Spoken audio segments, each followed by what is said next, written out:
I'm disgusted by my own father. As my father, he was an amazing person, amazing father. But then him as a man, he was evil. He was a wolf in sheep's clothing. My father's name is Robert Eugene Brashears, and he got away with his crimes for 20 years almost, before anyone ever knew who he was, and the whole time he was dead.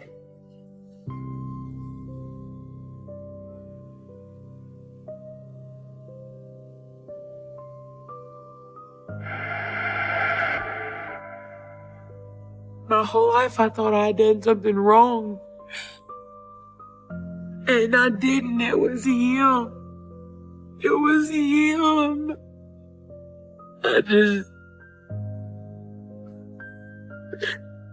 I still feel guilty, and I still feel ashamed of not saying stuff.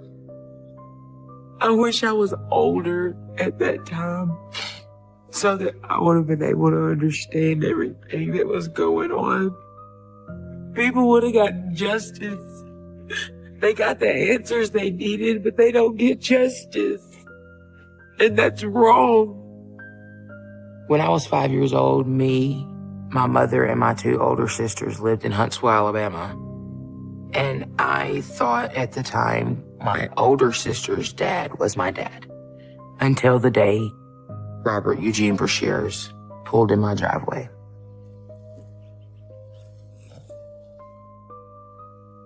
We're sitting outside on the front porch, and this tall, dark, handsome man gets out.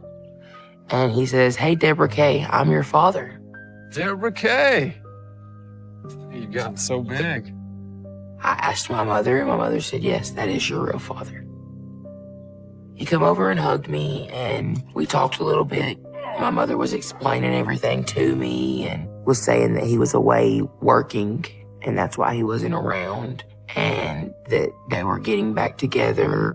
He's been gone a long time, but he's here for good now. Missed you so much.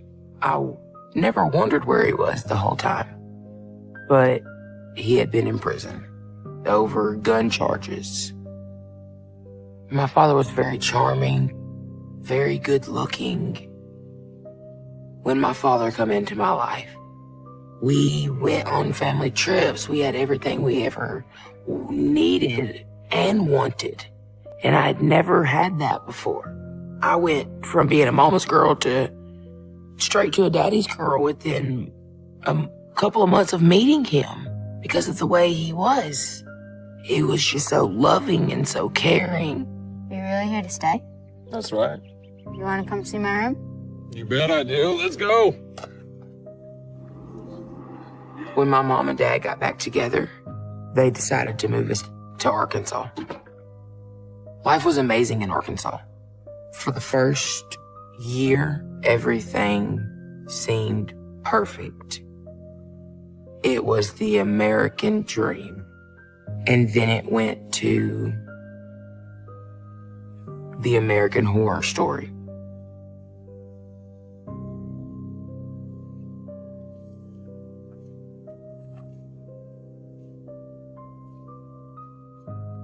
This is a photo of me and my mother and my father, my 2 sisters and my aunt, the night we left to move to Arkansas with my father.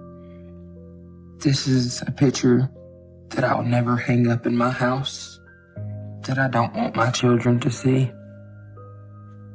If someone looked at this photo and didn't know anything about my history, they would just think it was a happy family.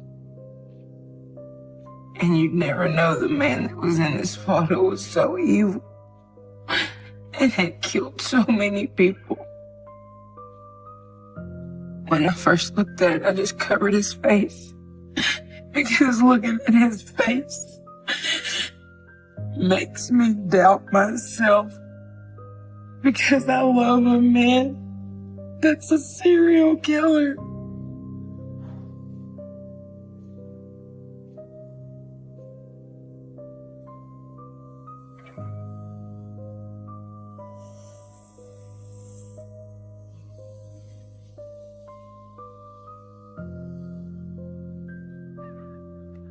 My father seemed like the perfect father. I thought he was just the greatest man alive. But my father was an alcoholic.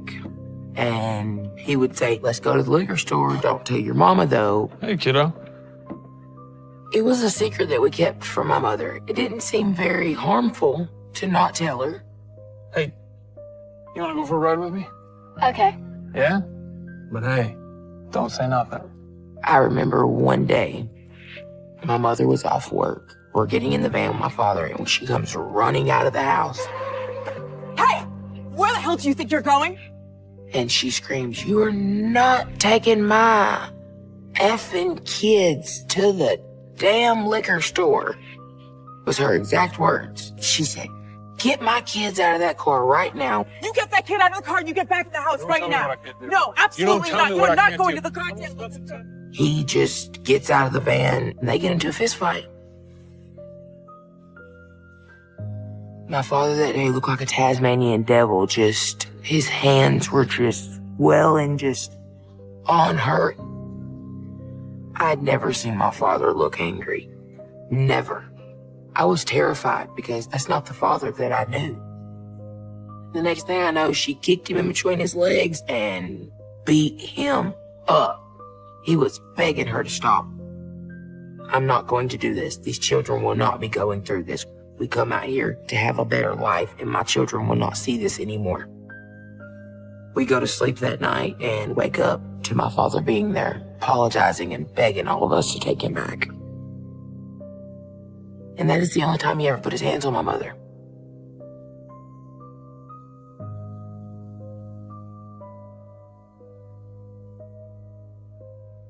This photo, we're sitting here playing around at the kitchen table, and he's acting like he's choking one of my sisters. When you look at this photo, knowing my father's crimes, you would think he was hurting us here. And he's not. He's just playing around with us. If he was just any other man, it would be okay playing around. But it's not any other man. When I look at this now and I see his hands around my sister's throat, it makes me think of my sister being drugged from the bedroom that's behind us to the living room in our house because my father was mad.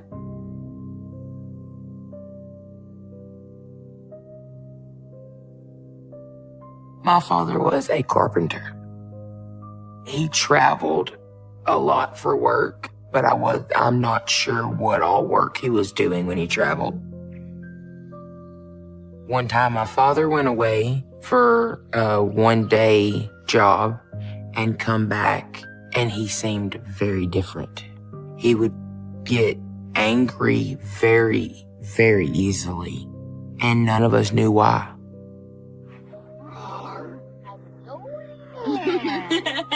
We didn't have central heat and air in the house, so we had to use fans.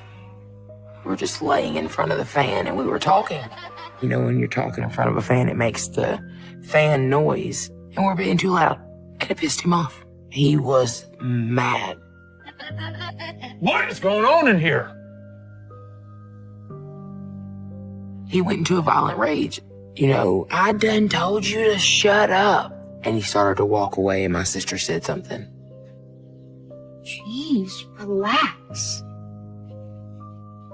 What'd you just say? He just had this mean look on his face. And he dragged her from the bedroom to the living room and whooped her. We were terrified. We didn't know when he was gonna stop.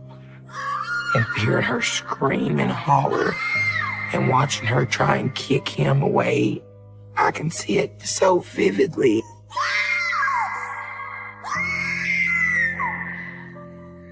It wasn't my father. That wasn't a loving person. That was his alter ego, I guess.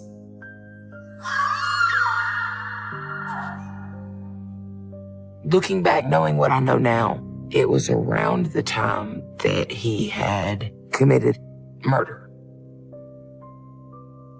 And it was like his hidden life and his real life were colliding together.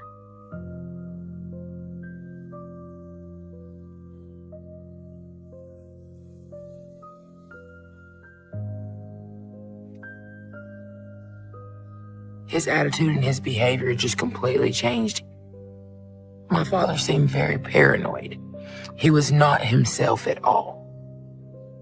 One day, we were playing outside, and my father just shows up out of nowhere, just really mad.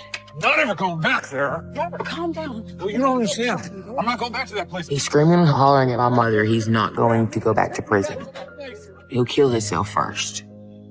And saying that he has his gun with him. Go ahead and take care of things right As now. my mother and father were arguing, a family friend got the gun out of the van. They're going to take me. I could see him unloading the bullets and putting them in his pocket. Then he took off running, and my father turned around right when he did. I'll never forget the look on his face that day. His eyes were just taken over, like he was possessed by something. That's the same look that he had had when he whooped my sister. Watch him with that! My father started chasing him and took off after him. For some reason, he had to have that gun. He was dead set on killing this man over his gun. I didn't know what to think.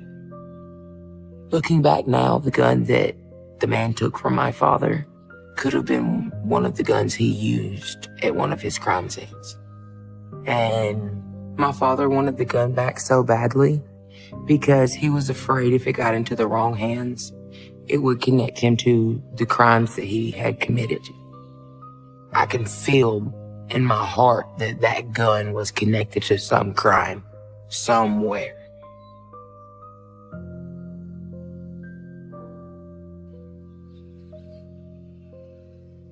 My father was obsessed with the news, and he would watch it all the time. CNN on one TV, the local news on another TV. I figured he grew up that way watching the news with my grandfather, so that's what it was for. And now I know different. He was afraid that he was going to get caught, and he had to know and have time to run before they were able to catch him.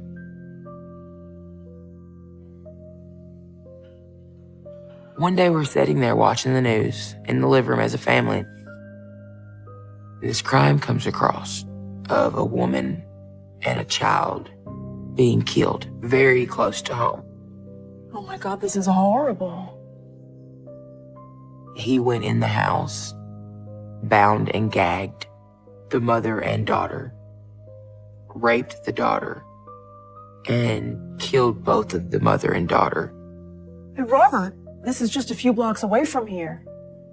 And my mother gets very scared because there was no robbery. They just come in, killed the mother and child, and left. She told my father she was scared for us. And my father talked like, oh, it's not gonna happen to us. You don't have to worry about it. Just keep the doors locked. Nothing's gonna happen. We didn't think that the man sitting on the couch reassuring us that it's not gonna happen to us is the man that done it.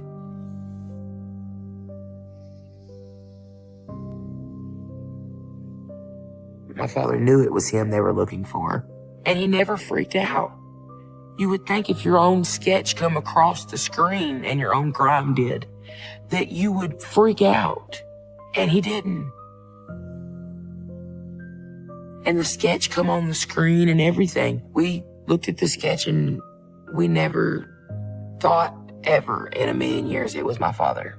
But 20 years later, when I look at the actual sketch that they put on the news, it was my father.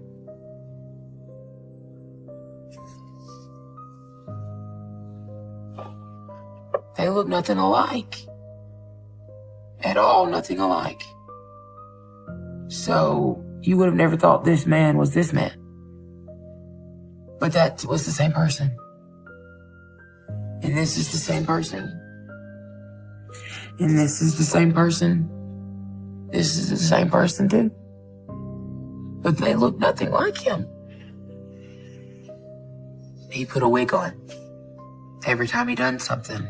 Changing your hair makes you look a whole lot different. The color of your hair or anything makes you look a whole lot different.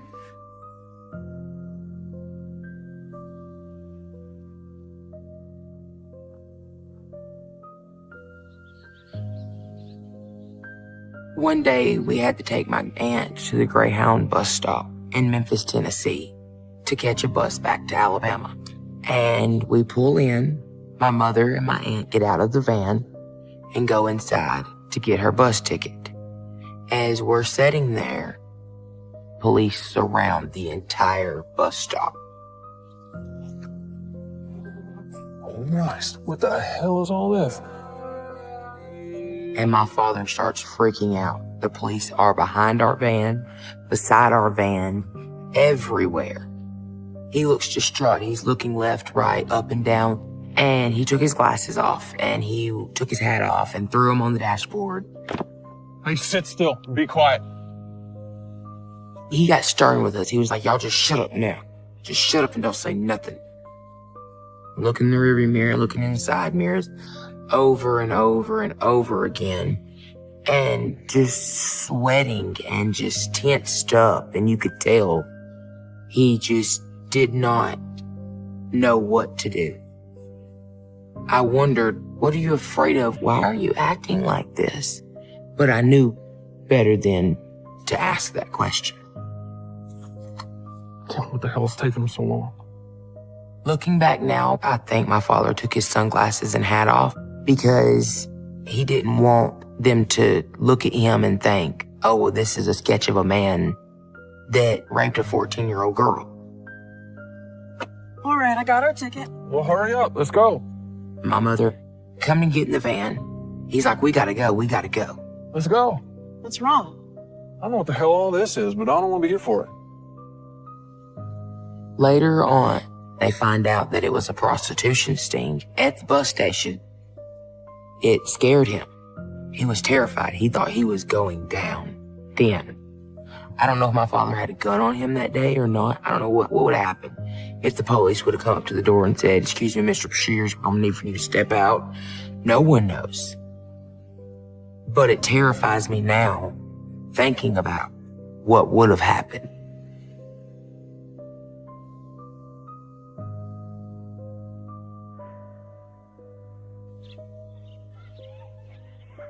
One day, me and my sisters were at the softball field, and they had a softball game that day. My mother and father come and watch, and after the softball game is over with, they're like, come here for a second. Come look at this at the back of the van. Hey, we have a surprise for you. Check out that window there. And it said, just married on the back of the van. We wrote it in the dust. Just married? They were happy. We were happy. But we go to school, you're not married, y'all coming to pick us up from the baseball field, and y'all are married. Why weren't we there? Well, how come we didn't get to come? Why didn't you say something? Years later, I learned that my father decided that he was going to break into a woman's house that he had done work for before and cut her phone line. He had a gun. I think he was going to break in and kill this woman. But he got caught breaking in her house. When he got arrested, he was in jail that one night. And then the very next day, he comes back and him and my mother are married. Your spouse cannot be called to testify against you. That is why they got married. They did not get married because they loved each other. They only got married so my mother could not be used as a witness against my father. After that, it just changed. It was just a big, complete change. Come on, honey, let's go.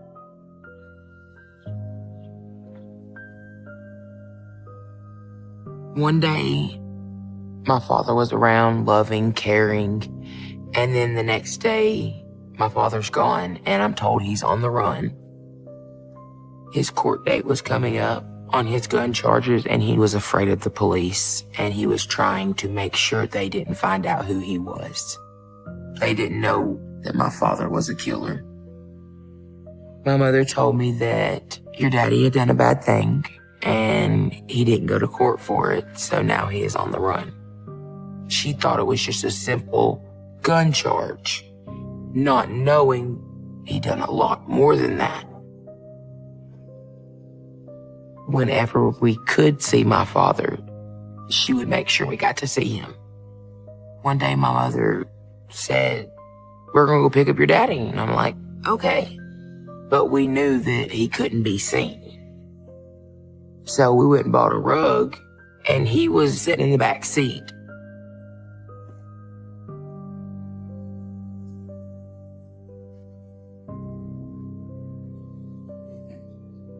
Once we got to the house, we got the rug out of the trunk, and we unraveled it. It was really big. We tried to act like it was too heavy for all of us to carry, at one time. We held the rug before he could get out of the car, so nobody could see him get out.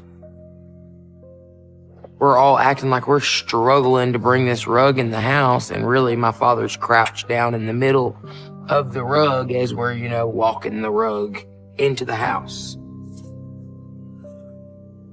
At the time of me being a young girl, I thought this was hilarious. Hold it up high. I knew I had to keep my father a secret, everything about him, or if not, he would get caught. I wanted a father so badly that no matter what it took, I was okay with it. I didn't ask questions. I didn't care because I had a daddy. Thank you for helping me out. It really means a lot to me. I did not tell no one because I didn't want my daddy to get caught. I didn't want my daddy to go away. Hopefully all this will be over soon. Because I knew my father had already said he was not going back to prison. He was a coward. He manipulated me. I just wish I would have said something when I was little. I wish I would have told the police that my father was at my house. And he would have gotten caught. He would have gotten charged with everything. But I didn't. I done what Daddy said to do. It's really, really hard not to blame myself because I knew he was on the run. I knew it was wrong. And I should have said something. And I didn't.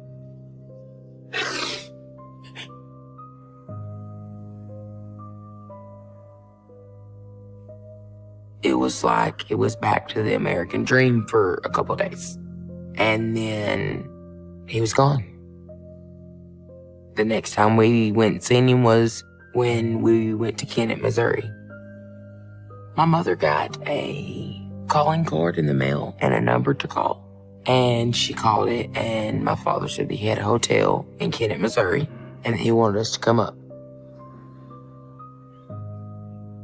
We got to the hotel. We go up to the room. Hey, look at my girl. Daddy! Oh. My father's so happy to see us. He's hugging us, loving on us. We're loving on him. But once we get in there, my mother sets us down and tells us that my father's name is Mitch. That's the name that the hotel room's under. And that if anyone asks, his name is Mitch. We're gonna play a game of pretend, okay? We're not gonna call him Daddy anymore. It was hard for me to call him Mitch, because that's my daddy. Okay. But I knew that everything that my mother was asking and my father was asking of us to do, I knew that was to keep my father safe from going to jail. My father seemed carefree, like he had no worries in the world. He didn't seem stressed out like I'd seen him before. And it was just a family vacation at a hotel. It was amazing. It was the best time that we had had since he had been on the run.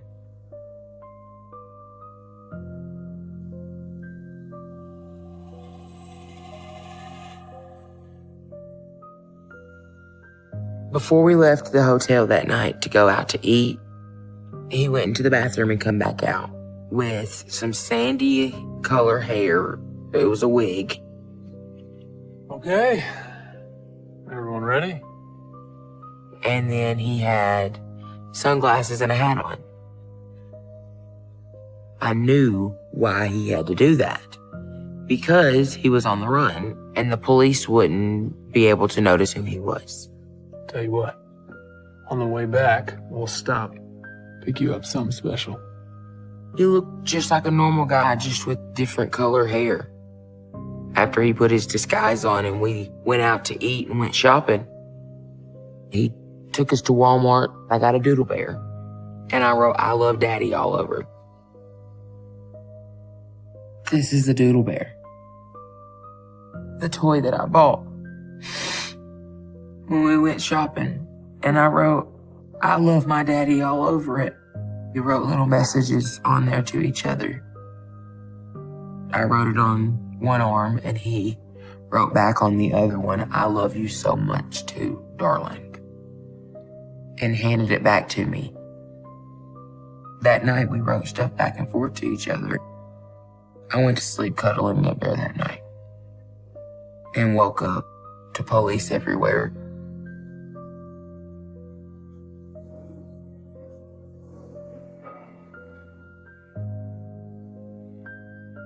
I wake up from my sleep and there's police everywhere. Seems like 20 cops in the room with their guns drawn, flashlights out. My father had a gun to his head. They were screaming at him, "Please, sir, put the gun down. Please, sir, put the gun down." And he wouldn't do it.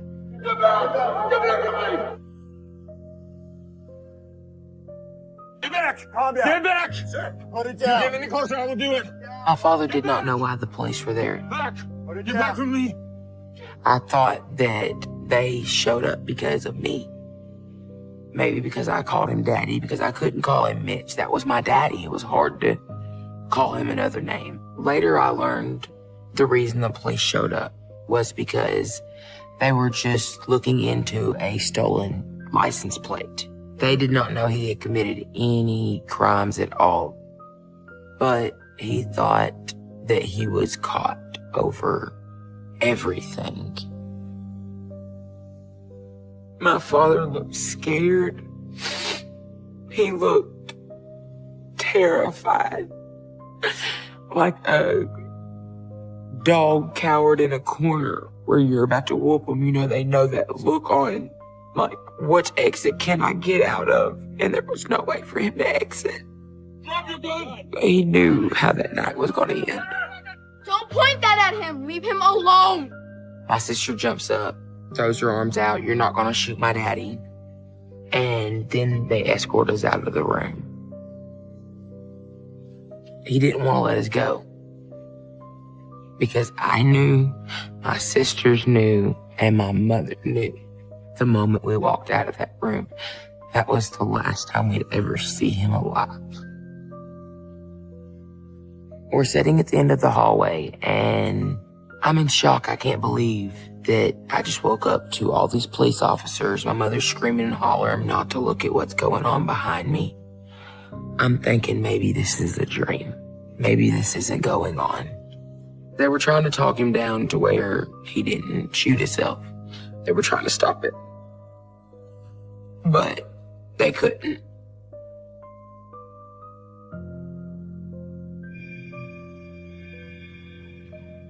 Me and my sisters were at the hospital in a room watching TV. And my mother and my grandfather come in and say that they need to talk to us. I was told my daddy was dead. They told me that there was a gunshot through his head, that it killed his brain. And without your brain, your body doesn't work. And so they have him on life support. and he's an organ donor. I asked to see him, and when we walked in the room, his whole face was bandaged. All you could see was his chin. We were able to hold his hand, and I remember holding his hand, and they were warm.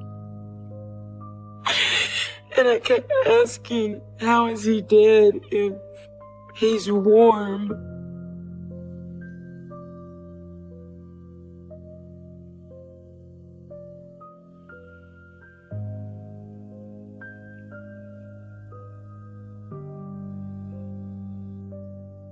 He chose to die. He chose to take his own life. Why, over a gun charge, would you do that? Me finding out that he killed himself made me believe that he doesn't love me. He never loved me. I could have went and seen him in jail if he would have gotten arrested. Just because you're behind bars doesn't mean that my life stops. But my life stopped when you killed yourself. That he would rather die than be able to see me through a glass. I felt my father hated me and did not care. What did I ever do to you for you to hate me? Is what I thought for 20 years.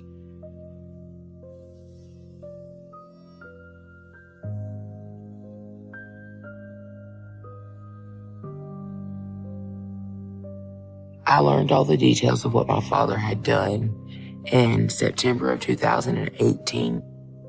I was a stay-at-home mom. My husband worked full-time, and then I get a knock on the door.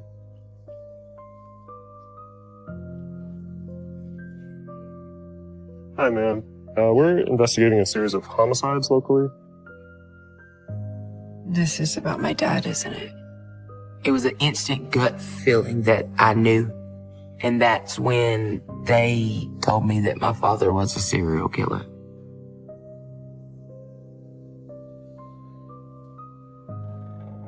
They're like, your father's a suspect of 3 murders, a rape, and an attempted burglary. And he got away with his crimes for 20 years almost, before anyone ever knew who he was, and the whole time he was dead. Oh my God. They had DNA from the last crime scene that he had done. And I knew about the genetic testing. Okay, what do you need from me? And I'm like, do y'all need DNA? Do you need a picture of him? What all do you need? And they're like, oh, we have a DNA kit in the car. Do you mind? I'm like, no, I'll do whatever it takes to help you. Yeah, of course. I was giving them everything that they needed because I wanted them to leave as quick as possible so that I could go in my house and just cry because I knew it was true.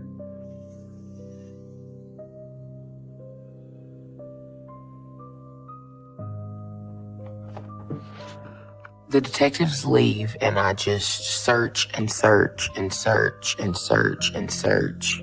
I added everything up, looking at all of the cases, everything. My father's crime started in 1983. He went to prison in 1985 in Florida for attempted murder and rape on a woman who thankfully lived. And then in 1990, as soon as he gets out, he goes and kills Jenny Zutricki. He went in and beat and raped her and strangled her and left her in her bathtub and then wrote on a mirror, "Don't with my family," to throw them off their tracks. Jenny was killed in 1990, and I was born a year later. But when he killed her, he was dating my mother at the time. In 1992, in Cobb County, Georgia, he goes to jail for impersonating a police officer and being a felon in possession of a gun. He gets out of prison in 1997 and then goes to Memphis, Tennessee in 1997 and rapes a 14-year-old girl and leaves her alive. In 1998 in Missouri, my father killed a mother and a daughter and raped the daughter as well. Also, in 1998, he breaks into a house in Arkansas and cuts a woman's phone line and gets caught. Not long after that is when he went on the run. The timeline of the crimes matched where he lived at. All the dates just added up, and I said, I know in my heart and my gut that my father is the person that done every bit of this.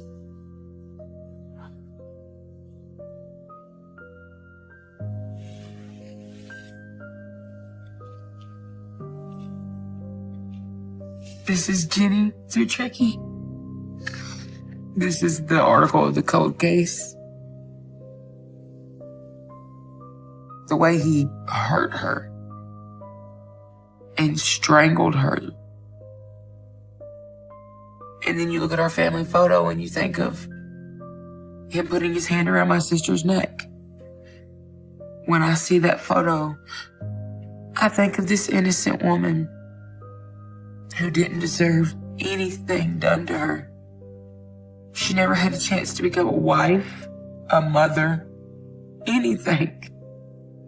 What could possess you to hurt this innocent woman, any innocent woman? And then I look at this one, and this is the one that hurts even worse. Because this little girl was the same age as your daughters almost, or my sisters.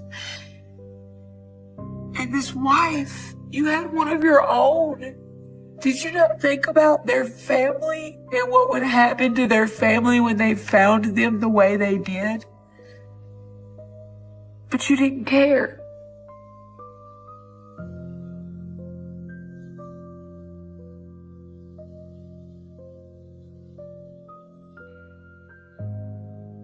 My DNA helped identify my father's DNA at a crime scene, at multiple crime scenes. And at that moment, I did not feel like I let my father down, like I had all my life. I felt like I had just helped a lot of people. It did not feel like a betrayal towards my father because he betrayed me first. At that moment, it was a hatred towards my father. And I don't like that word at all, but that I hated my father. I do suspect my father has committed other crimes that have never been uncovered, and the investigators suspect him of a lot more crime, especially rapes, I do believe. But no one knows.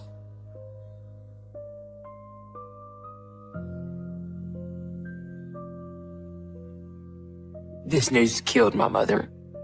She had cirrhosis of the liver. We found out in October. She died December 23rd.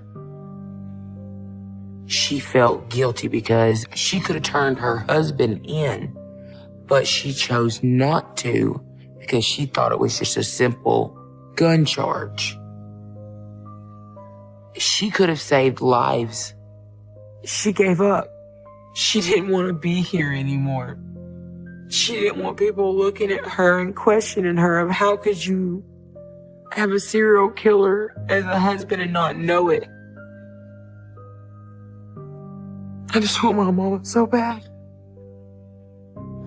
And that's what hurts the most about all of this, is I hate my father even more because my mother's not here because of him.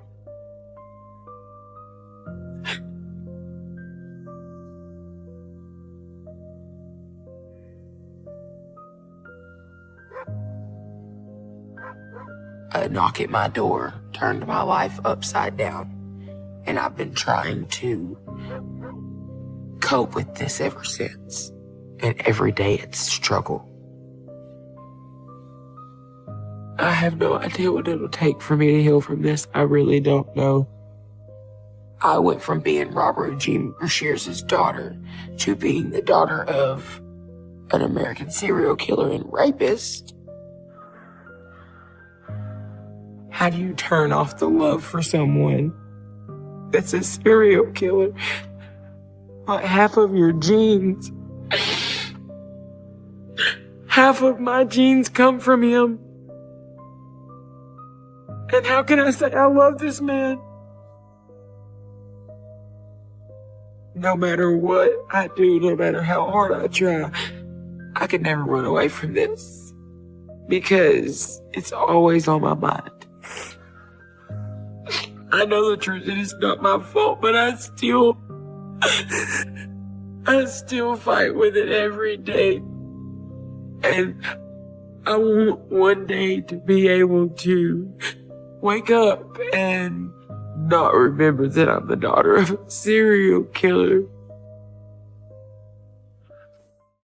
And the way I feel right now, I'm telling you this. I will not forgive Bob Alden. I loathe him. He is happy doing what he's doing. It gives him joy. And that's not normal. Oh, God.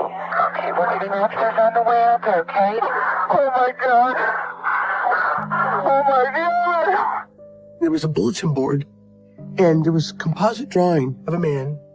The first thought was, that looks like my husband.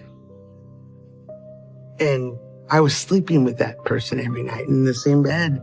He was disgusting to me when I found out it was him. But I asked myself, how did I not see it?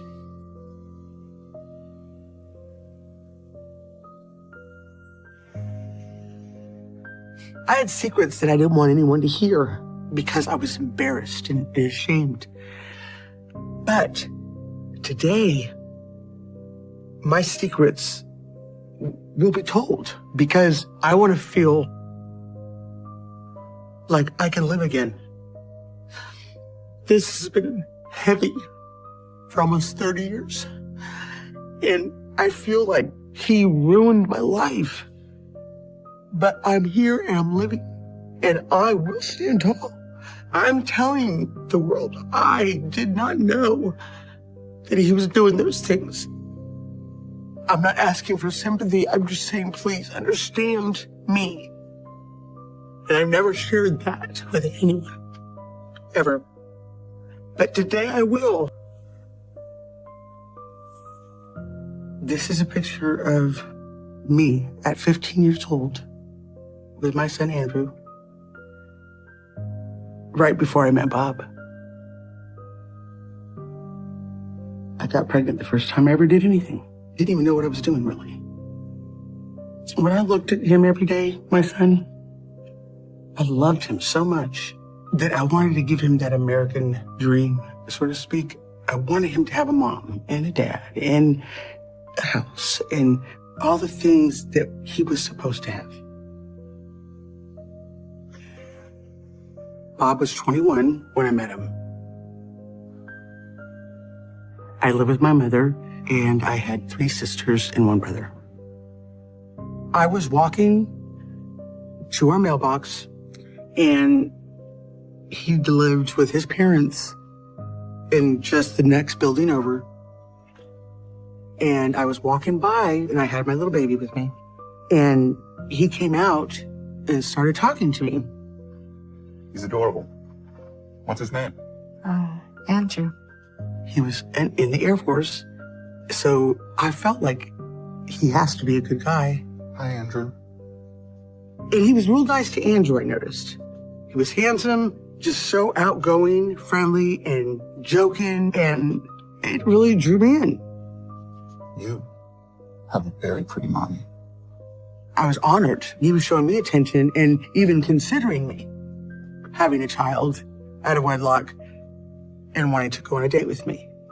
Maybe if you could get your mom to babysit one night, we could go do something. Yeah. Sure.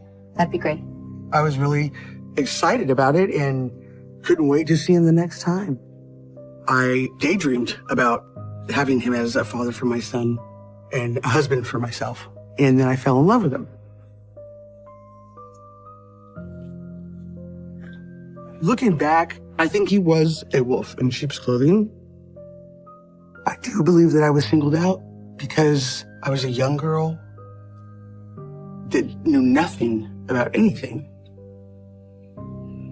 And I fell for it.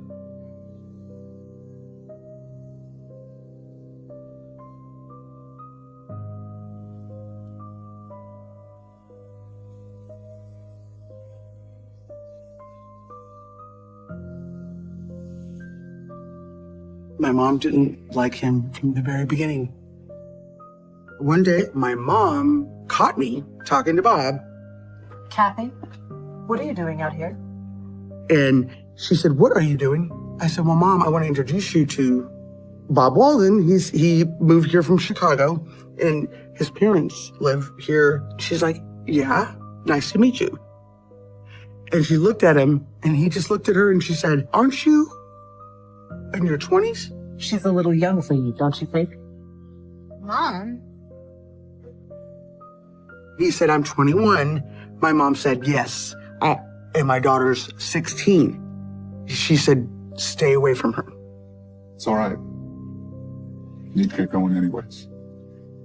Bob just gave my mom this glare. And then he left. That's when she said, I don't want you talking to that boy. Mom, what's wrong with you? I do not want you talking to him. I said, why?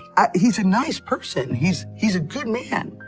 And she said, there's something about his eyes. It's evil. They're evil. And now I was looking at her like, Mom, how can you say that about somebody? You don't know him. And she said it was a feeling. You're crazy.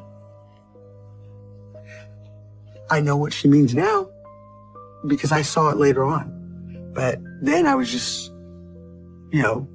swept off my feet, by this guy. And I wasn't hearing my mom. My mom was right. She said there was something about his eyes that she was not comfortable with. And she's right. That blank look, that's the look that I started to see. Like he doesn't care about anything. Like no conscience, capable of anything look. You wonder what he's thinking. He's just staring. He just stares at you, and that's the look.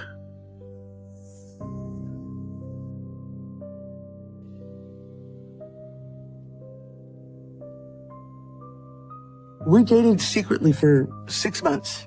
Bob said, I'm tired of the sneaking around, and you're not standing up to your mom. You need to be a woman and stand up to your mom. And you need to tell her that you're going to marry me.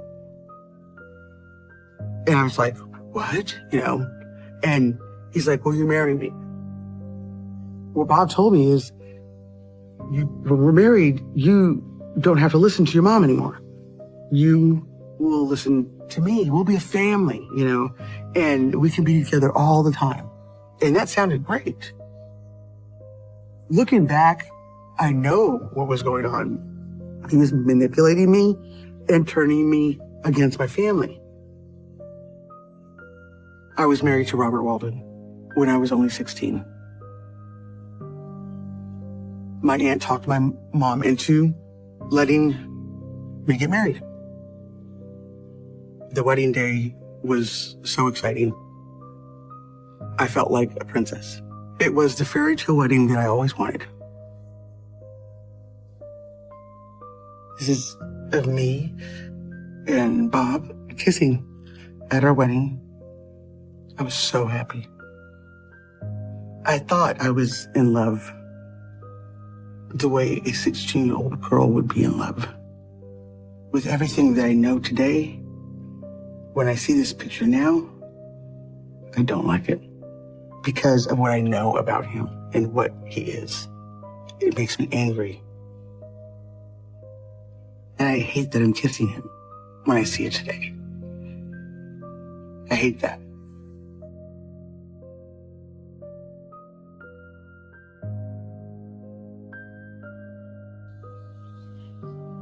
The fairy tale was short-lived because only 2 days later, I saw a whole nother side of Bob. I was getting ready for work, and he's like, "Why are you putting on makeup?" He said, "You look awful." Why are you wearing that? You look fat in that. He was calling me fat. He was like a whole other person. He used to always tell me I was beautiful, this little Latina from Arizona.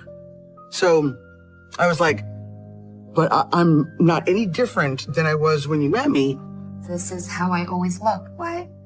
Why would you say that? And he says, I'm not gonna put up with a wife talking back to me. And boom. It came at me so fast that I didn't even know it was coming. I couldn't believe he hit me. It was like Dr. Jekyll and Mr. Hyde kind of stuff. You never use that kind of attitude with me. Got it? That's when my fairy tale ended. Because I thought, oh my God, who is this man? Who is this man? And he told me, go get your ass to work. Hurry up and go. I'll take the kid. I was so confused. Is this what marriage is? I was 16, so I didn't know what to expect. But I know that my dad didn't hit my mom. I thought to myself, this will never happen again. It was a misunderstanding. And that's what I thought.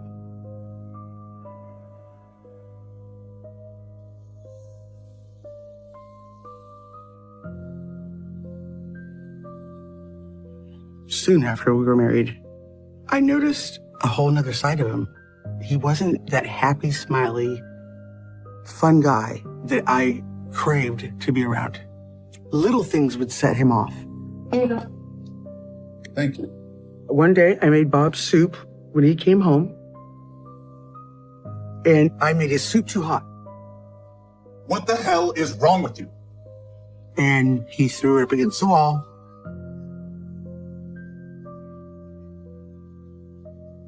He told me to clean it up. And he said, and I want that cleaned up by the time I get back. I'm going out. He told me that I was his property and that there was nothing I can do about it. He was in control of me. He gives me a kiss on my cheek. And let me tell you, he was humiliating me, I felt. It's a good girl. And I just felt like I was nothing to him. I just didn't understand why he married me if he didn't want to be with me or he was going to treat me like that. I just didn't know what was going on. There's no doubt in my mind you're going to be convicted of this. No doubt whatsoever. Okay? What I would look at is, how do you feel about all this? Is there any remorse? Or is there continued denial? Why would I want to deny something I didn't do? Because you did. Okay, I'm glad you think so.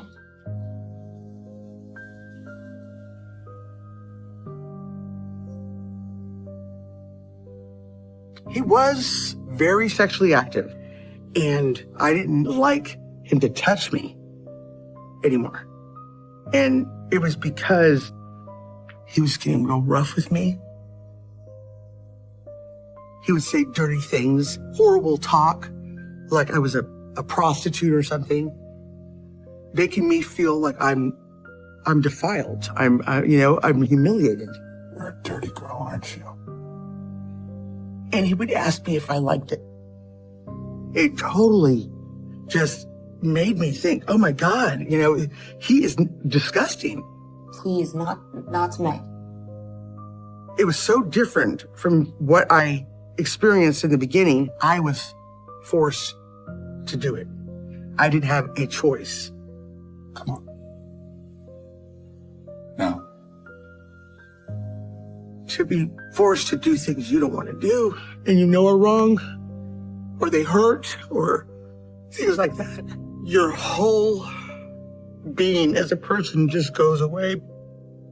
I always felt disgusting and never felt like it was a husband and wife that really loved each other. I felt like I was being severely abused in every way. And I've never shared that with anyone, ever, until today.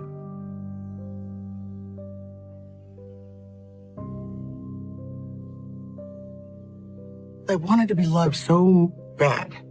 I wanted this to work out so much. I wanted my son to have a father. I didn't want to jump the gun and make a choice or a decision to leave if I could patch it up. But I saw things that were not acceptable.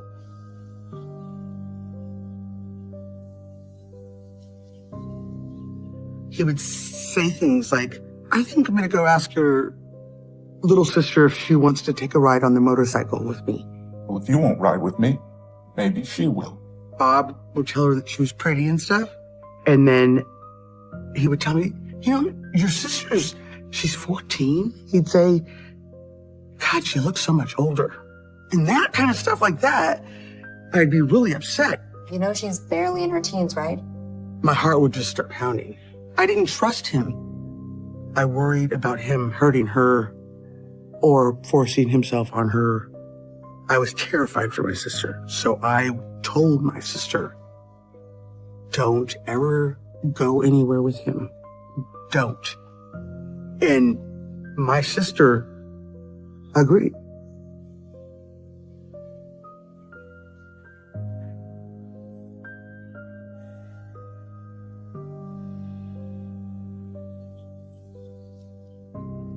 His cousin was in town and he wanted to take the kids over there. Brittany was just a little baby. I was breastfeeding her. Come on, let's go. And when I said, I think that she should stay because I got to breastfeed her, he got just so upset with me. Why don't you want the kids to see her? That's what I'm saying. And he actually punched me. And I was like, whoa, because this was probably the hardest beating I ever had from him. I was on the ground and he was just wailing on me. He didn't care that I was holding this newborn baby. And I was huddled over her, hoping that his big fist didn't hit this little baby and kill her. All I could do was just take it. It crossed my mind that I could die. He could kill me. And the only thing that stopped him really was our neighbor who knocked on the door. And he stopped. Don't say a word. And he was just quiet. We didn't answer and she walked away. I think he would have kept going. I do. I really do. I think he would have just kept going because he was so angry. I knew I had to go to the hospital. Oh, please, I need help. I felt like my face was falling off. And sure enough, my jaw was broke, like in 3 places. That's how violent it was. But he would not call an ambulance. He dropped me off at the hospital. He told me that I better not tell them what happened or they were going to take the kids away. You say nothing. Understood? I was to tell them that I was climbing on the counter and I fell. So that's what I told them. I was young thinking my kids were going to get taken away from me because that's what he said. People will say, well, why didn't you, leave then or whatever? It's not that easy. I felt like I just didn't know what to do. There's no doubt in our mind what happened here. What we're really, really curious about is what set you off and what's going on in your mind. I'm glad you think that you know I did, but I didn't do it. I wasn't there.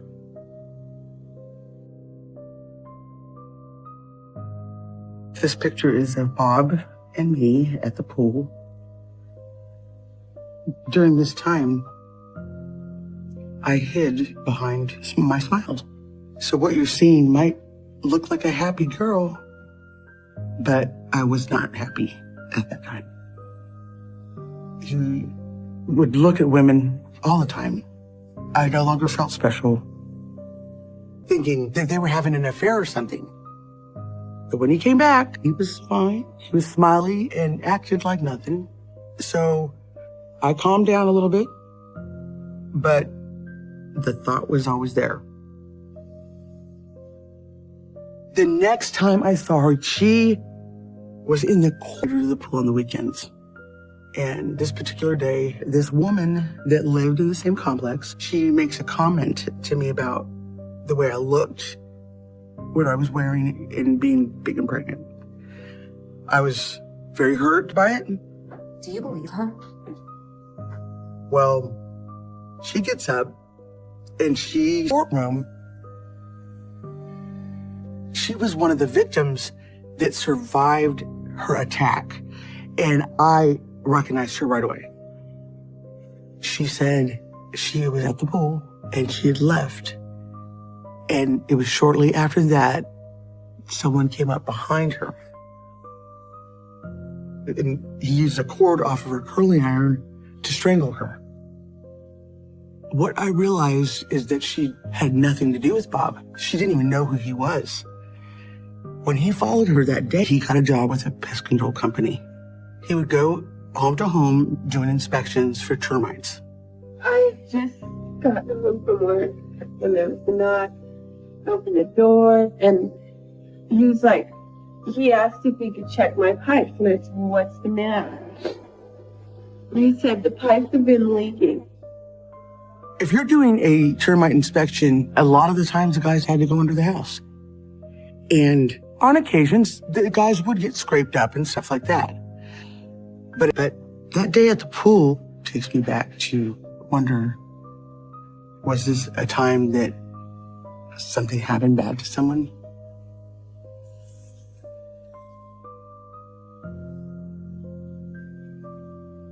Bob and I would take Anne.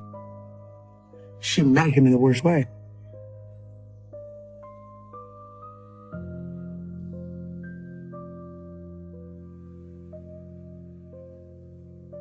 Soon after we got married, it seemed like with Bob, he was always injured on the job. She walked in and then I just didn't feel right. I don't know why I just didn't get out because I didn't feel right.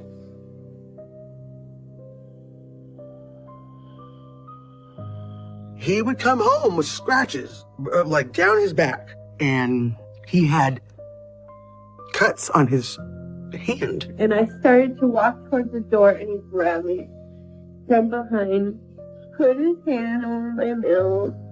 I remember it was a day like any other day, and when he walked in the door, I saw his shirt torn up here. That's a pretty... Hey, it was because he was going to hurt her. I felt guilty. I felt horrible because I was thinking that she was having an affair with my husband. And he starts walking out the gate, and Bob tells me, I'm going to go get us some drinks. We were just there. I want a drink. And I thought, he wants to go flirt or something. And it was the way he looked at her. Well, he follows right after her, and then he doesn't come back right away. So I was pretty pissed. But we're husband and wife, so I would clock him in and out whenever he called and asked me to do it. But it just seemed like it happened more and more. And he'd never show up like he said he was going to show up. Everyone would be gone, and I was there waiting till 7 and 8 o'clock at night. I can be there in 15 minutes. Please clock me in. Okay. I clock him in. Same thing for lunch or for him coming home. Clock me out. I'm going to get the kids or I'm going to get this and I'll meet you at home. It's only 10 minutes. Okay. Yeah, okay, I'll be here. We weren't supposed to be clocking other employees out. That was a rule I was breaking. I was not comfortable with it. Front, and pulled down. So I was thinking, well, how did you get that rip if you just caught yourself up on something? He grabbed the blow dryer and he tried to wrap the cord around my neck. I kept kicking and fighting. I was begging him, please don't do it, please don't do it. Then he had scratches on his neck, behind his ear, all the way, like a big, thick, deep scratch. Big rip. Is everything okay? Yes. Just clumsy is all. He said he got caught up on a nail underneath the house. He had his hand over my mouth, and I was just trying to get his hand off my mouth. And he just kept squeezing tighter and tighter. But something wasn't right. His shirt was torn in a way that it looked like somebody grabbed it from the... I realized later that I was making an alibi for him. He was actually out doing whatever he was doing, but it showed that he was working. And I'm the one that was clocking him in and out, not even really realizing what I was doing. I was being used.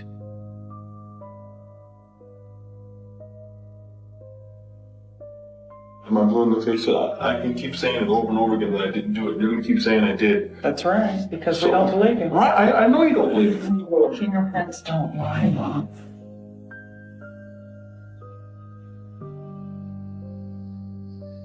Being married to Bob, there were certain things that were off. The TV. I just thought he was being a big baby, not wanting anyone to sit in his chair. But it was because he had a lot of stuff under that chair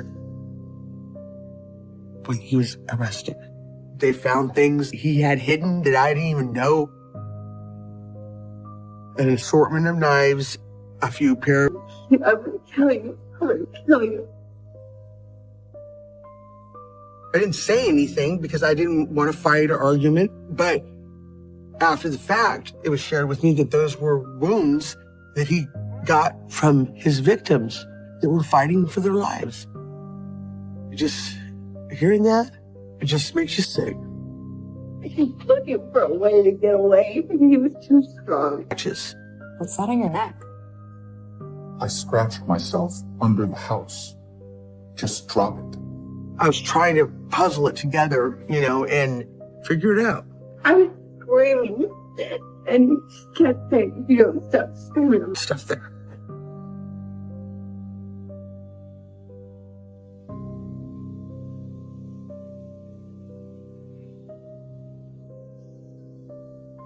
When this serial rapist was on the loose, we were terrified. Our community was terrified. But when the murdering started, of women's underwear,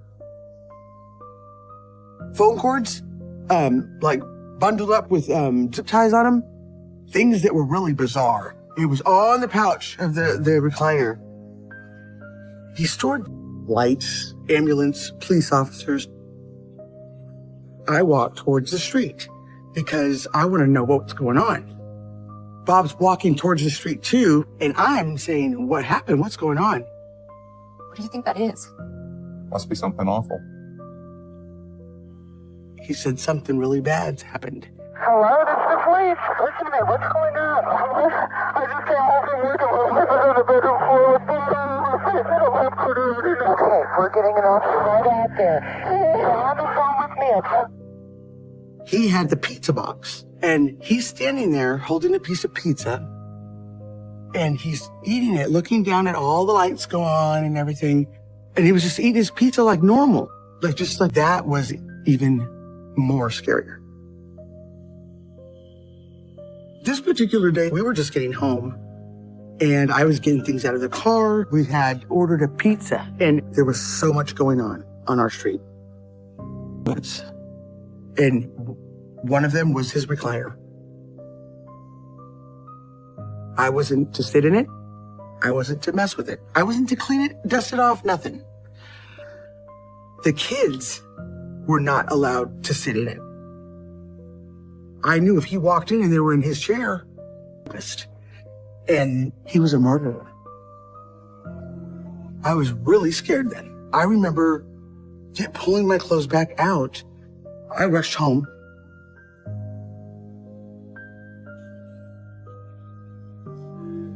When I got there, Bob was there. Thought you were at the laundromat. I was. And I said to Bob, hey, you know that guy that's going around killing people and raping them? You know that guy the police are looking for? I was going to tell him that he looked like the composite. But what happened was he turned around and he looked at me with those eyes and said, yeah, what about it? It's talking about the woman that was attacked on the street. It was this same woman that I saw on the bus just a few days before. She was raped and murdered. I cried. Bob thought it was silly for me to be crying like that because I didn't even know her.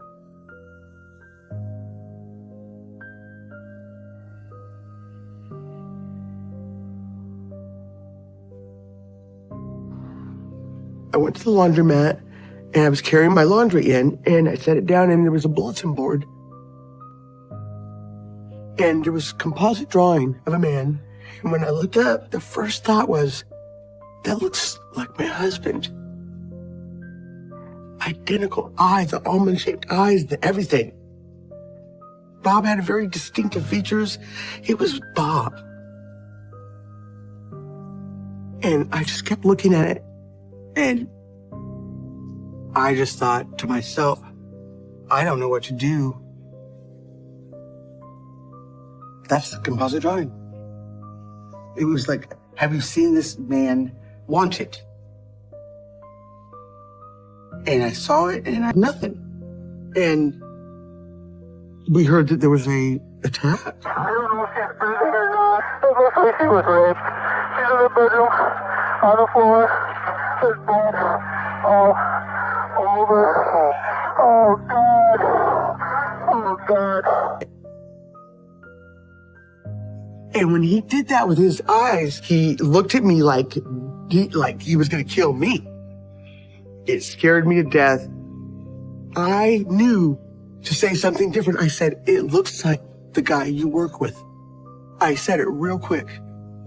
Yes, hello. Can I speak with a detective, please? But I was like, I'm calling about a picture and I think I know who it is. And he said, who? And I said, my husband, Robert Wall. 2 beautiful children and hopefully another son on the way. Why would I want to go and do something like that? You love your wife? I love my wife very much. You realize that all these victims are very petite victims that we have, and so is your wife? I mean, is there something there about your life and what's going on? No.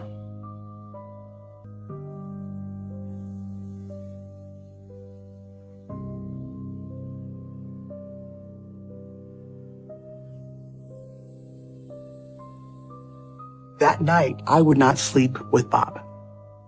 I was on the couch. I was in trouble. Even when I was home by myself, I never messed with that chair. I sometimes wasn't allowed in the living room. I had to go to the bedroom because he needed his time for himself. I just remember sitting on my bed, waiting for the okay to come out. I'd be in there sometimes 2 or 3 hours. I was not allowed to come out until he opened the door. I didn't hear a peep out there from him. I heard just... When I saw that composite drawing, I went to work and I called that number. I would do it halfway and then I'd hang it up. And he said, oh, really? And then I got in my car and I drove to work and that's when I made the phone call.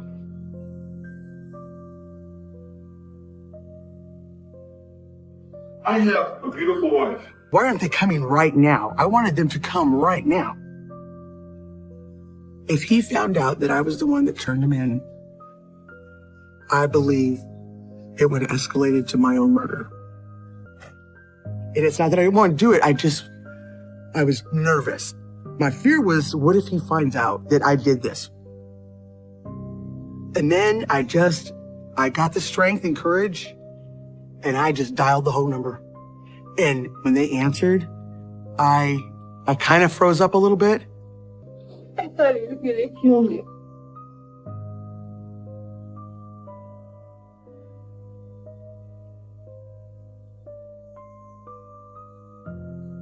Bob and I worked at the same pest control company. Bob wanted me to work there, so I said, okay, I'll do that. I worked in the office, so I had access to the time card machine. And I didn't think anything of it when he would ask me to clock him in or out. Hi, this is Kathy. When he would call and say, hey, I am stuck in traffic. And when they took him outside and read him his rights, it was such a relief. I felt happiness. I saw the awful monster in my life was being removed, and I felt like we were going to be safe. To this day, I wonder. What we'd like to do is take you down to the police station and talk to you about this sexual assault that we're talking about. It occurred during the daytime.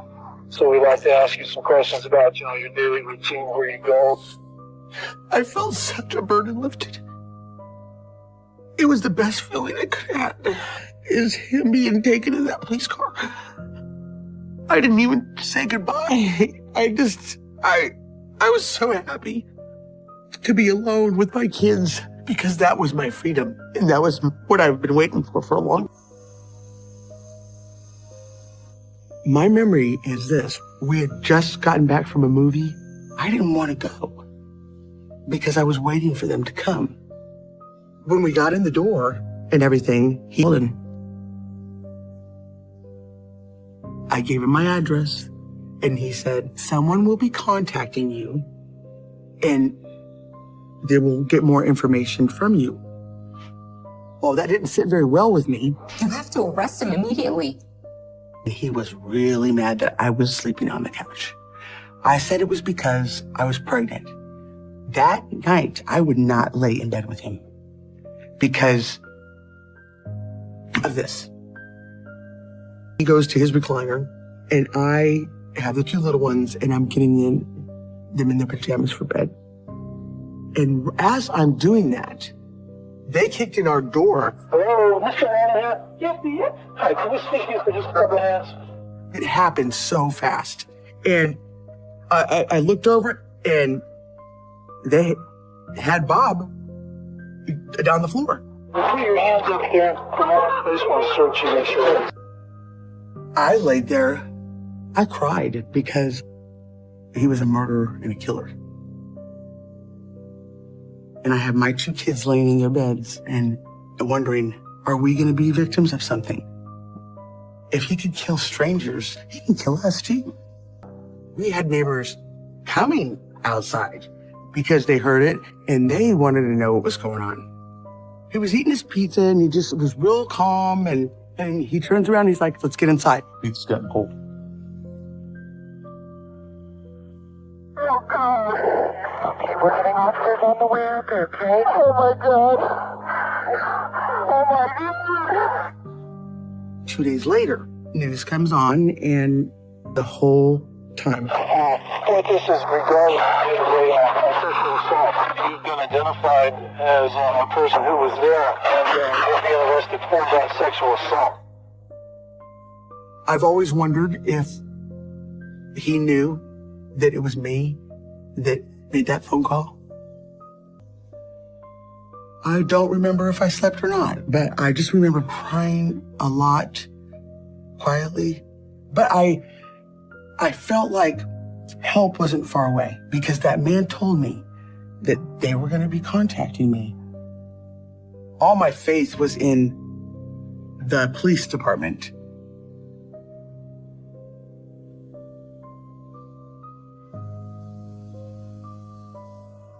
I looked over at Bob to see how he was reacting to his sentence.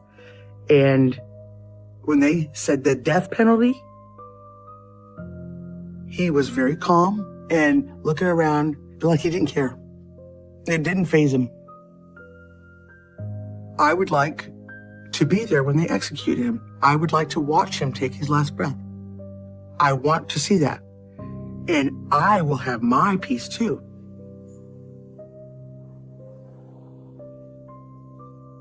Bob Alden is a monster. Pretending to be something they aren't. Look at Ted Bundy. Charismatic, good looking, charming. And he was a monster. Well, I was married to a monster too.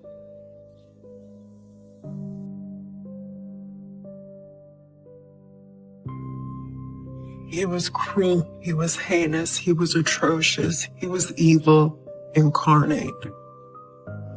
I'm filled with absolute hatred.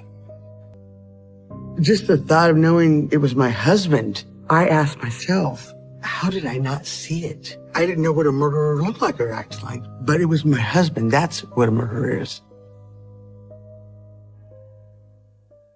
It is hurting people that needs to be punished for what he has done. I don't feel sad about it. I don't feel any kind of remorse with my thought when it comes to Bob Wildwood. I would like to let it go. I have so many reasons why I want to just let it go. Before I even read it, I said, that's my husband. And the paper had this picture, and they had little pieces of paper that you can pull down with a number. I pulled the very first one off. I put that little paper in my bra, but it was a nervous wreck. I realized I was married to a rape. It was a cat and mouse game for so many years, and I didn't know it. I didn't know I was a mouse. He was a monster. And monsters are great at protecting.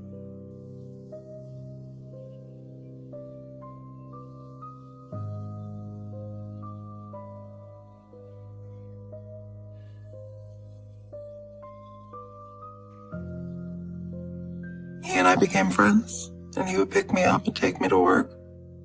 And we'd hang out, and First time I ever saw him angry was on my birthday.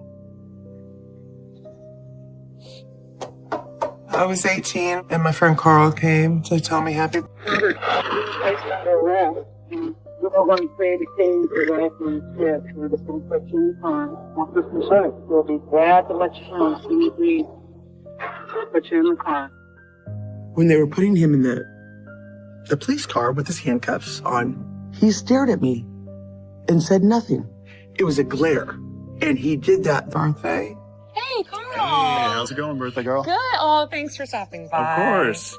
And I was standing outside with him, and I saw Palacio. Thank you so much. I really, really appreciate it. Of Thank course, you.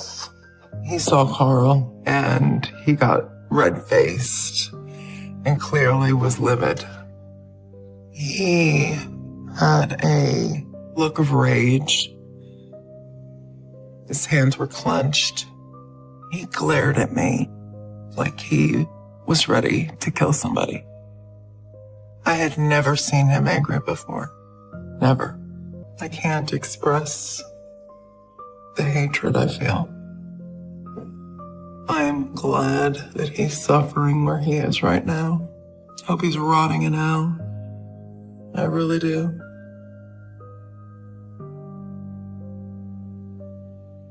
Do things.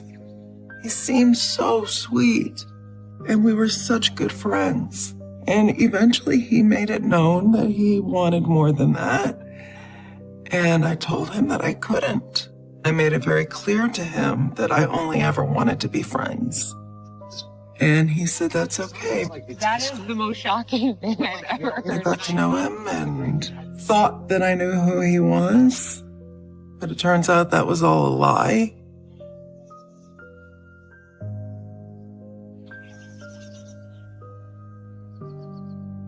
He said, you whore. And he turned around and left. It was very scary to see him looking like that. Sorry about that. I didn't understand why. He was so angry, but that he had used to be a cop and pulled his jacket back and showed me the gun that he still carried. Do you always carry that around? Of course.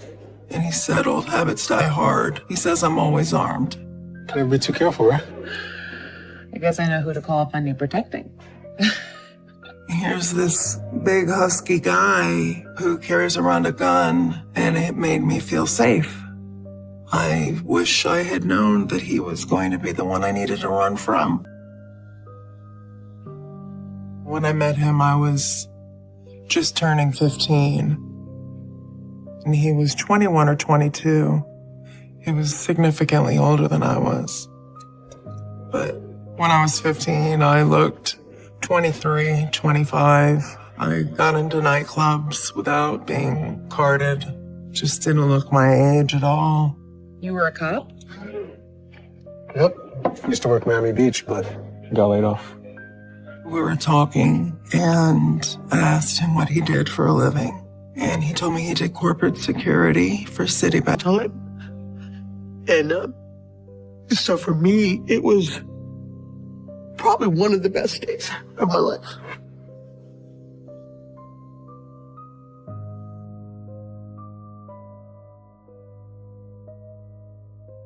You tell me how we found your fingerprints at 2 different scenes. One a murder scene. You tell me how we have your fingerprints at that scene. I don't know. You guys are the experts. You tell me, because I wasn't there. How can your fingerprints be in those 2 places? Don't ask me. But I wasn't there. But you can say it all you want, but I wasn't there. But I never sexually assaulted anybody. I never murdered anybody. Wait. They did some bad things. And what I'm looking for is a tinge of remorse. I don't see anything. To me, that's your only hope right now, is to show some kind of remorse. And you're not doing it.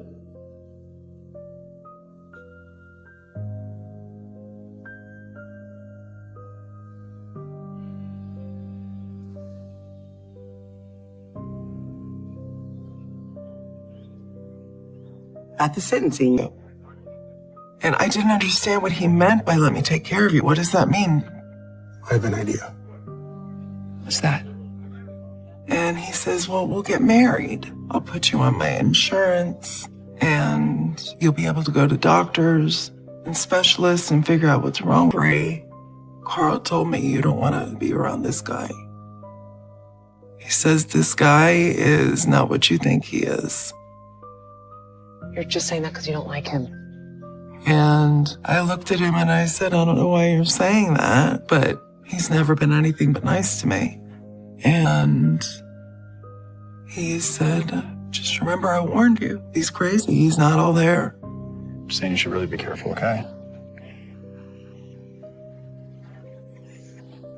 I came to find out sometime later that the reason he was so angry was because he had bought me a ring and was going to ask me to marry him. I didn't know why. I've said so many times that I'm not interested in having that kind of relationship. And there definitely should have been a warning sign. I think that I was just too young and naive to really. I started getting sick, having really bad headaches, pain behind my eyes. I started breaking out in these lesions all over my body. And nobody knew what was wrong with me. I was terrified I was gonna die. And the one person that was there was Palacio. So one night we went to dinner, and he said, "What's wrong? What's wrong with you?" So I don't refer to him by his first name. I will always use his last name, Palacio. I don't want his name passing my lips. He doesn't deserve it. He doesn't deserve to be acknowledged.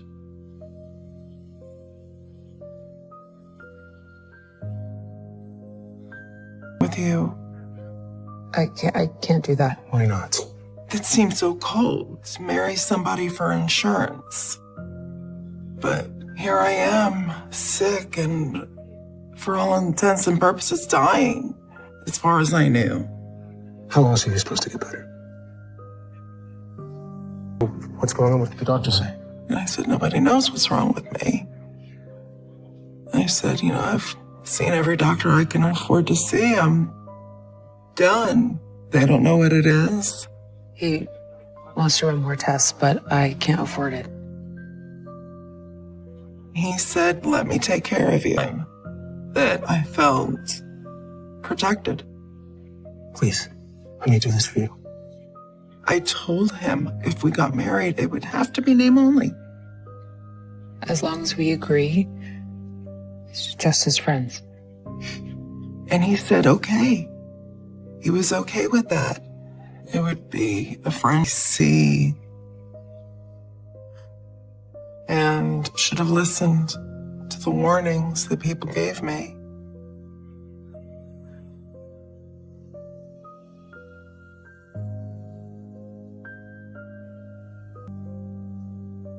The household I grew up in was very violent. I was 14 the first time I ran away. So I didn't have parents. I didn't have security. I didn't have someone who cared about me. This was the first township, and nothing would change between us. Of course. But I'd be able to see doctors. So finally I agreed. Thank you. I agreed to marry him.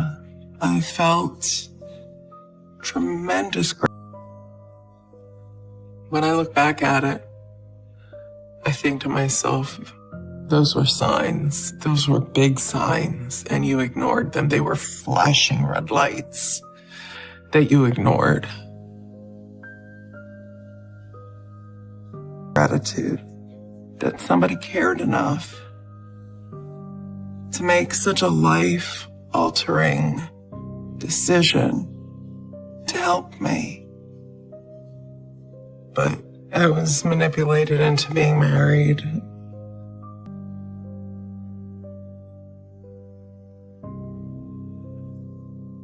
I agreed to marry him, and we started living together. He went from being this amazing friend to a monster almost overnight. The first thing he did when we moved in was he put 2 deadbolts that could only be opened with keys. And I was not given keys. Don't forget to leave me a set. He had the only key you can go out. That was like whiplash. What are you talking about? You need to give me a key. Are you insane? You can't just lock me in here. Who do you think you're talking to, huh? And he threw me up against the wall and he grabbed me by the throat and he said, you don't question me. You don't question. And he used me however he wanted to. I dreaded it every single time. But at some point, you just quit fighting. He told me, shut the hell up. Get in bed and go to sleep. You've got to make me breakfast in the morning. Go to bed now and shut up.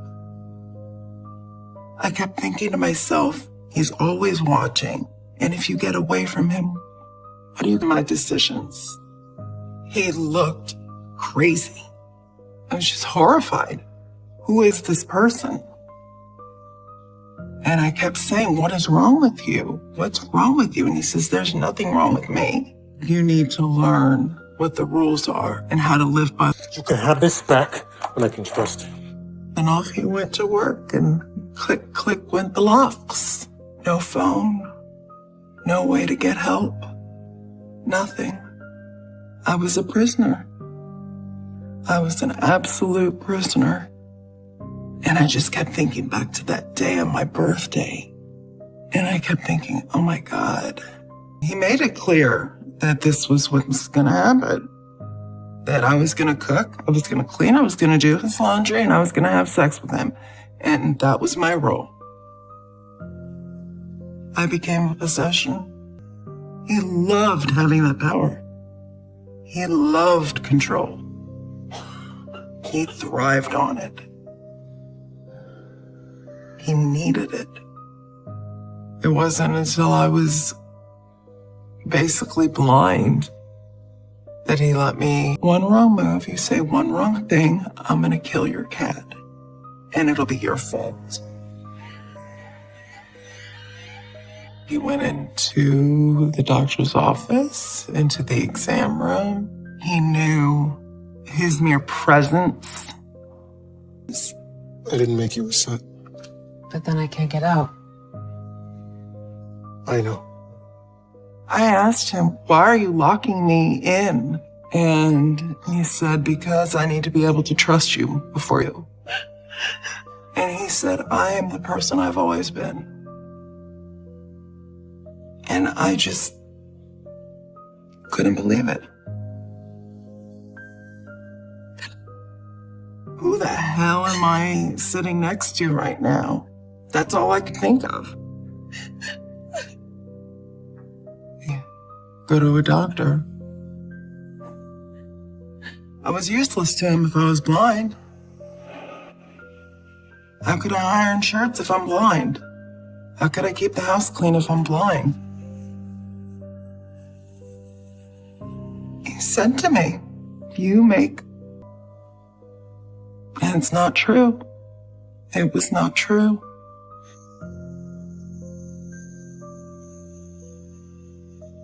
The very first time that we were in the apartment together, you raped me. After the first time he raped me, I was sobbing and hysterical and crying. And I kept telling him, we talked about this. Why are you doing this to me? Who the hell are you? Every single day. When I would ask him, can we please make an appointment for me to go to the doctor? He would just look at me, slap me, and say, we'll do it when I'm ready to do it.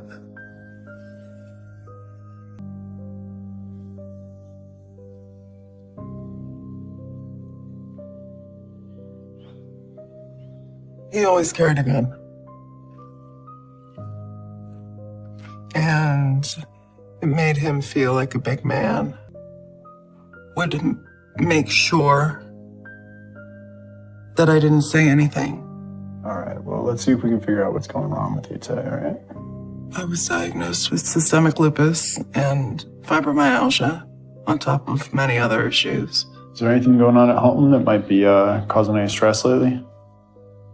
I didn't, for more than 5 minutes at a time, ever think about leaving. Psyche, my own brain, told me I was not capable of surviving without him.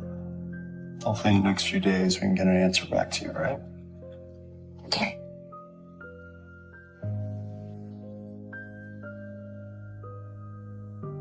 And so he would always bring the gun out when he was mad at me.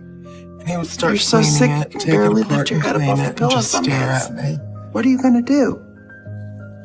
He was threatening me with it, without having to say it.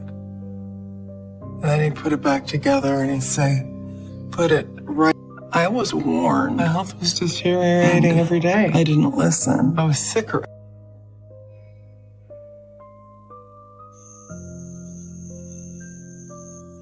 When we agreed that I would move in and get married and he would give me insurance, there was never any talk about him expecting sex from me. He told me he was my friend and he just wanted to take care of me. The rules. And you don't ever question me. You never question me again. After he was done and was getting ready to leave, he would always pull the phone off the wall, unplug it, wrap the little cord around. That's a psychopath. And I was in his grips. You can't leave somebody that crazy. Because they'll find you.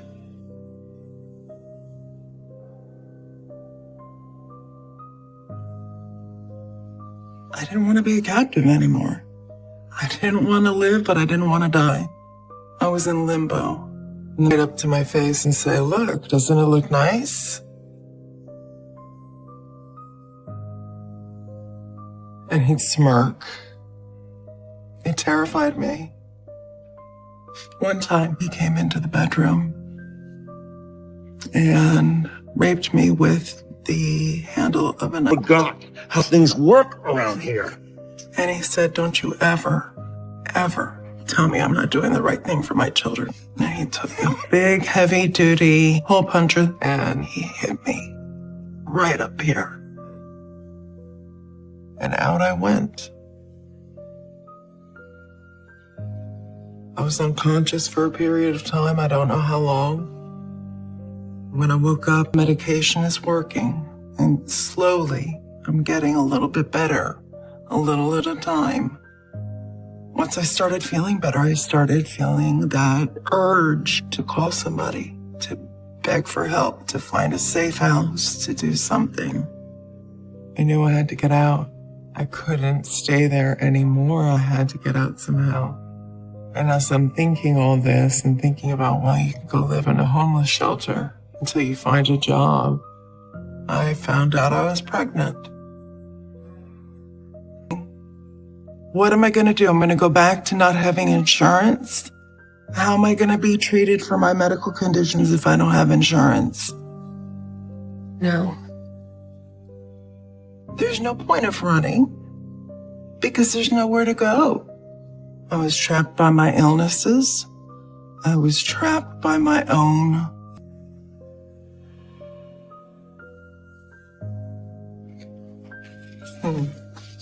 my babies. Emily and Ryan, that was the picture that I took the day that Ryan came home from the hospital. They gave me purpose. They gave my life. I ran over and jumped in and grabbed her out and started patting her back to get the water out of her lungs. And I said, what the hell is wrong with you? I said, how could you just stand there? You were gonna let her drown because you don't want your clothes to get wet? Are you insane? And that was meaning I had something to wake up for.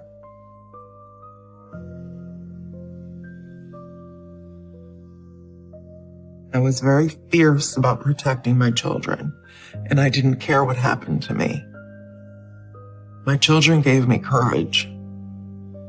When my son was young, he had severely crossed eyes. The treatment for the crossed eyes is to patch each eye individually. Flavio told me that was wrong and that I was going to do it his way. And I said, no, I'm going to do it the way that the doctors told me to do it. I'm just telling you what he said. I was on the ground and I was bruised and bloodied. He was never going to change or come to some epiphany and realize he's been a complete bastard. And he was fuming that I corrected him. If you want to check, give him a call. And he grabbed me by the hair and he pushed me against the wall. Maybe cameras or listening devices in the house somewhere. So I started searching those rooms. And then I started looking through light switches and electrical outlets. It was a methodical search, light by light, switch by switch, and just looked around with a little flashlight till I saw something that didn't look like anything I had seen in the others. I pulled it out. And sure enough, in the electric, we were at his cousin's house, standing around right by this hot tub. And my daughter kind of toddled over. And she fell into the hot tub. Emma!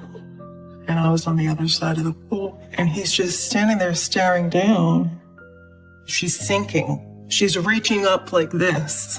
Chris, do something! It's the first time that I had ever really stood up to him and said something. He said, we're leaving. I said, good.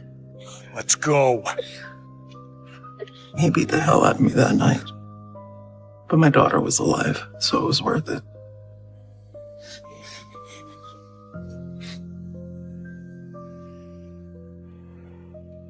That night was the night I realized he was going to kill one or all of us, and we needed to get out there. You just remember that. And he just smiled, that maniacal smile. And he left. I'm thinking, how the hell did he know? I've been talking to a lawyer. How does he know I'm leaving? What else does he know? Somehow, he's getting information. And I hadn't told anyone about my plans. No one. No one knew. Safe. And told me it'll be the sharp end of the knife next time. And this is what people don't understand when they say, you can go to the police now. You can do this, you can do that. You don't leave someone like that. We had to go, and we needed to get somewhere safe.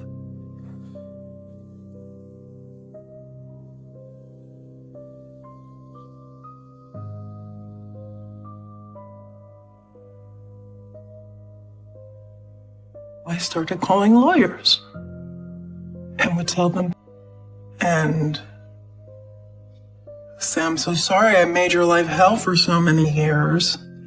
Can you ever forgive me? That was never going to happen.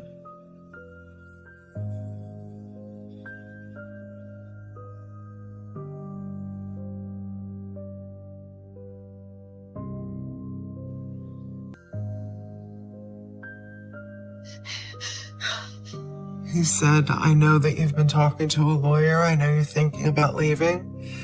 And you're never going to leave. You're never going to get away. Because I'll make you watch the children die before I kill you. Understand? And I didn't put the dresser in front of the door that night. And that's the night he picked. I woke up and Emma was gone. I was terrified. She would never get up and leave me on her own. Emma? I panicked. I jumped up. I started screaming her name. Emma! And I ran through the house looking for her. And I run into the living room. And there she is on his lap with a gun to her head. Tiny, itty, bitty little cameras in the light fixtures. He was watching everything I did. He listened to every word that was said in that house.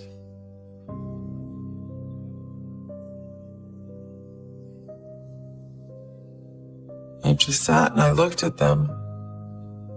And I started crying. As I thought, my God, full outlet. There was this thing, and it had a wire.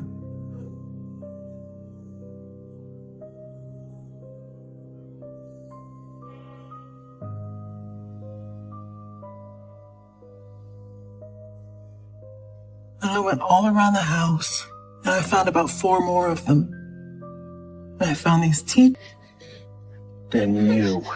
My daughter has a gun to her head, and he's gonna kill her. And I'm begging and pleading and praying, dear God, help me.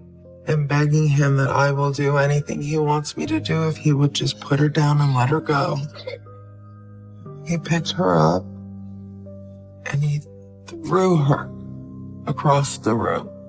And he walked up to me and he kicked me twice in the gut. And he said, you're never going anywhere out to have friends. So being able to socialize felt great. It was wonderful. That game was an outlet for me. One of the people I met, though it had to be something in the house.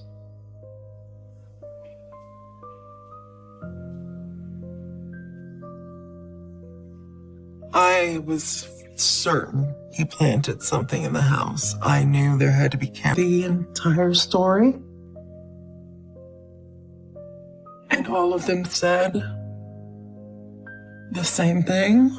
Don't worry, you'll get alimony, you'll get child support, you'll be able to support yourself. It was all about my kids at that point. What happened to me didn't matter anymore. Those are my babies. They saved me, and it was my turn to save them. Anytime he wanted to, he could listen, and he could see.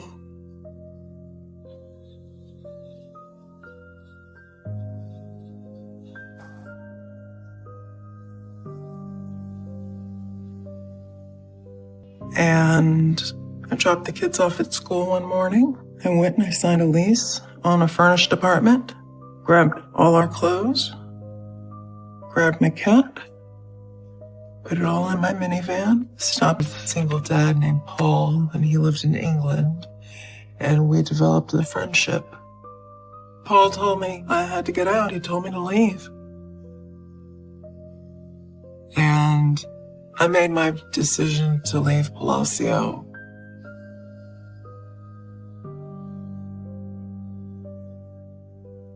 At my lawyer's office, signed divorce papers, and I prayed. I had panic buttons everywhere. On my neck, around the children's necks. Had panic button in each and every room of that townhouse. All I had to do was push it and the police would come. I knew he'd find me. I knew it would be a matter of less than 24 hours until he found out where I was living, but I prayed for that security to work. I was awake and listening, and he had this face. I can't really explain it. The eyes are dead, or the eyes are evil, or the eyes are plotting. He could have shot me right then and there. He could have stabbed me. He could have done anything. I just whispered, "Oh my God," and I grabbed Paul's hands and I just squeezed it as hard as I could, and he squeezed back. It was his way of saying, "It's okay, I'm here." Please leave. Yeah, come on, let's go. So I got my papers, I left, made sure he wasn't in the same elevator going down, and we went to another courthouse, a different courthouse, to get our marriage license. For every little sound, checked the alarm system 1,000,000 times that it was on, checked the motion detectors, checked everything. And I just waited. We were in danger. And so he said, "I want to stay and help try to protect you." I tried to warn him. And he said, "Oh, I know what I'm getting involved in. I know he's psychopathic. I know that he's insane. I'm going to stay and protect you." The day the divorce was final, Paul and I went to the clerk's office to get a certified copy of the divorce. And I was happy and smiled. Made plans to get married 3 days later. And we went to go pick rings. I told Paul so many times that he needed to go home and go be with. I became so determined I wasn't going to let my kids live like this.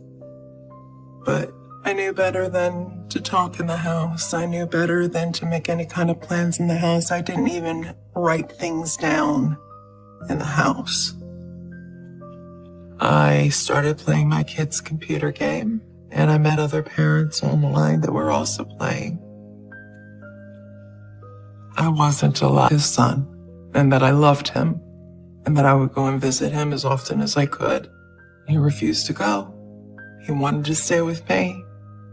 And I kept telling him, one day he's going to kill us. And he said he's not man enough. He's not man enough to do that. And he refused to go. I wish you would listen to me. I wish you had gone back to England. And I'm sorry. And I knew. I'd seen that motion before 1,000,000 times when he would go to take the gun out and point it at me. Oh, watch out! And I said, oh my God, Paul, he's got a gun. By the time the words were out, he was already on the ground. And it was too late. He had already fired the shot straight to the heart. And waited and waited. And he never came. He never came.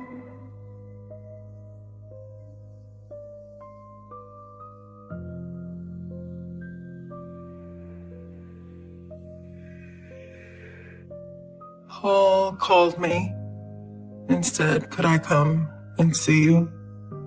I was not looking for a relationship, but one day he kissed me and I kissed him back.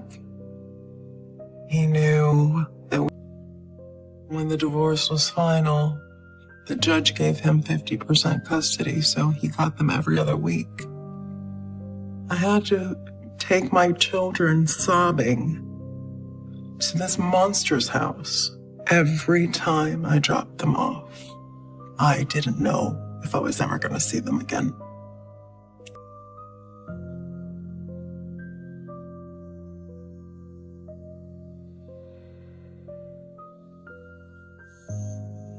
I slept with my children.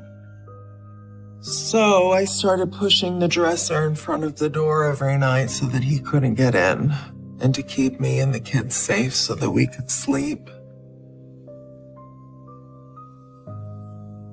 But one night I was tired. The kids were asleep. I didn't want to make any noise.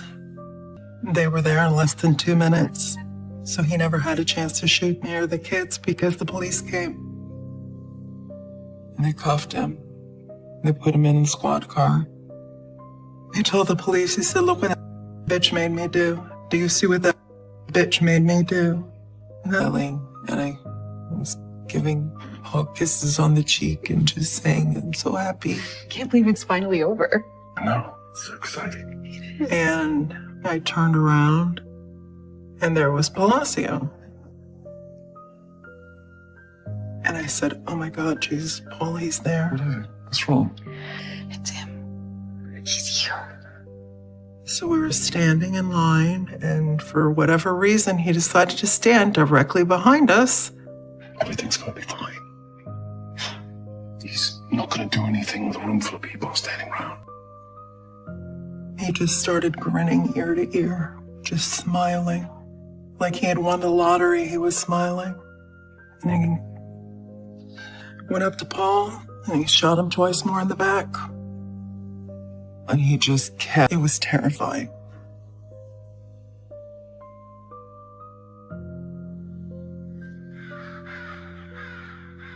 It's my birthday. Paul and I and the kids went out to eat. I had to take the children back to Palacio. Chris? We got there, knocked on the door, and he didn't answer. And I rang the bell and waited, and no one answered. I guess he's not here. Got back in the car, and we were getting ready to leave. And Paul honked the horn one last time, and out comes Palacio screaming in a rage.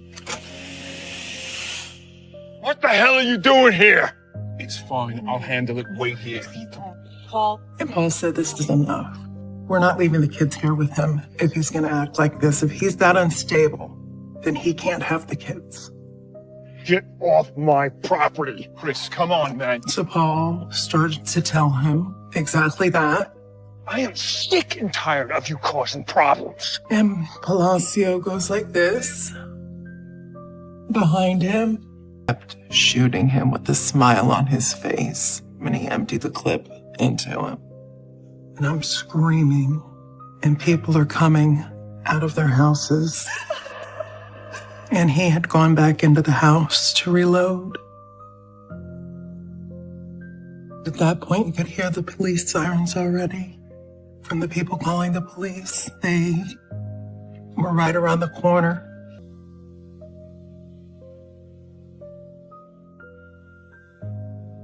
have nothing to say to him.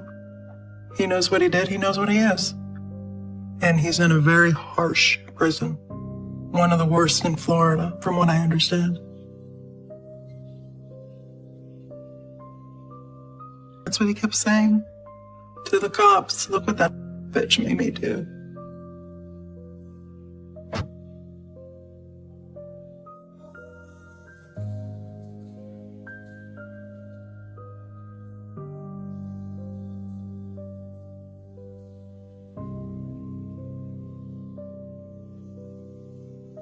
He tried to claim self-defense when they were interrogating him. I said, well, I think he had a gun and he's bigger than me. The point that my lawyer told me, Jen, you need to get out of Florida now. You need to go. What if they come back yet not guilty? You need to go.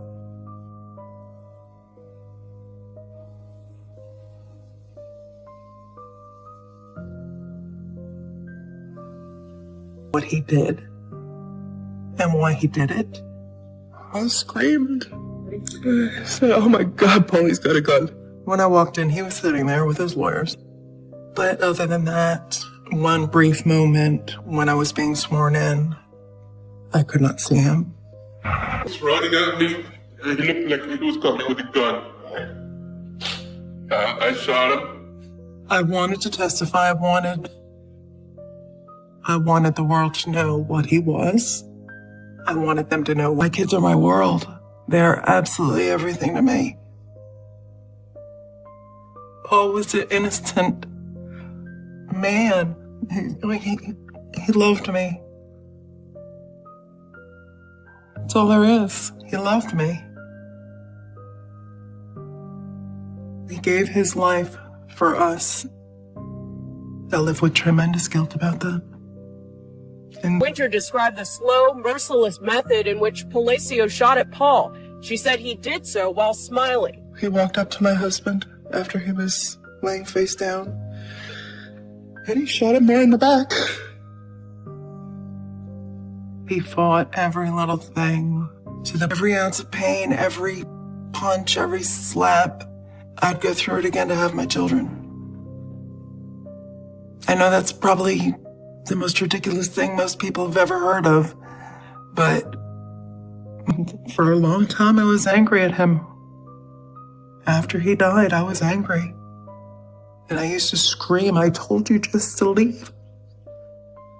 I'd be dead, but he would have been alive. And it's not right, because he didn't marry that monster, I did. We're so lucky that we're alive. I'm sorry for Paul. I'm sorry for his family. I'm so sorry for his son. My heart breaks for his son.